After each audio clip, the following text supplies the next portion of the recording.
Salut, salut, bienvenue dans le Petit Cercle, votre concentré de cercle pour suivre la compétition cannoise. À mes côtés ce soir, la tricolore Lily Bloom. Salut Lily. Salut. Et le transfuge Frédéric Mercier. Salut, Salut Frédéric. Augustin. On parle ce soir du Traître, de Marco Bellocchio, doyen des réalisateurs en lice cette année. Le cinéaste italien se retrouve en compétition pour la 7e fois. Son film dresse le portrait d'un célèbre parrain sicilien qui fut, dans les années 80, le premier à témoigner contre la mafia.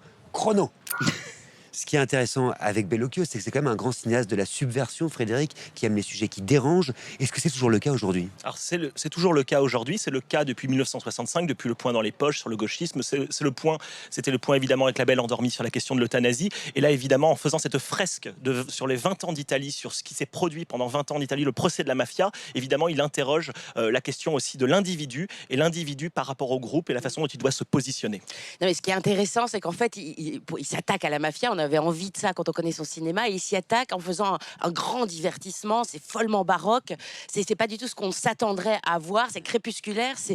Et en fait, il révèle en fait le point de démence des situations, la théâtralité pyrandélienne des situations. Mais tu sais que en fait, il y avait en 65 quand il a sorti Le Point dans les poches, Pasolini avait dit je ne sais pas si ce cinéma c'est celui de la prose ou de la poésie. En termes d'écriture, c'est extraordinaire de rigueur. En termes de poésie, comme Et Bong Joon-ho, que j'interviewais récemment, me disait que c'était le plus grand cinéaste présent dans ce festival. Est-ce que ce ne serait pas le plus sous-estimé en réalité des cinéastes européens? par rapport au prix qu'il a reçu, je pense, par rapport même à l'accueil, je dirais, du film, on a l'impression que c'est un film qui passe comme ça. Oui, j'ai l'impression que Bellocchio n'est pas un cinéaste qu'on révèle toujours, quand on est toujours en train d'admirer comme il le faudrait. C'est quelqu'un qui a toujours une force. Il faut voir que chaque plan est un spectacle extraordinaire, et que c'est un film qui est toujours en train de nous sidérer. Et puis c'est un portrait intimiste aussi d'un homme qui doute, qui revient.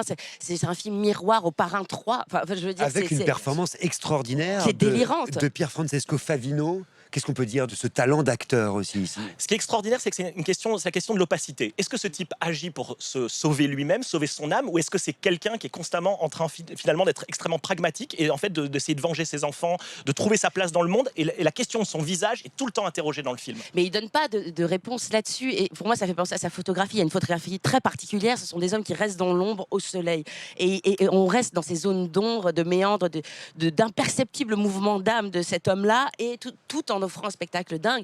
Moi je trouve que c'est un très grand cinéaste et qui devrait être mis à l'honneur dans le palmarès, quoi. Moi j'aimerais qu'il soit dans le palmarès, en tout cas. Vraiment très haut. Par un prix d'interprétation, par une palme, par un grand prix, qu'est-ce que vous attendez, vous? En tout cas, si ce film avait la palme, je trouverais ça totalement mérité. Merci, en tout cas c'est très très clair. Merci Lily.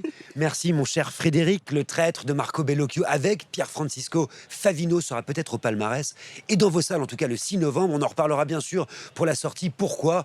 Parce que vous nous connaissez. Tant qu'il y aura du cinéma, on sera là. Bon, bien sûr.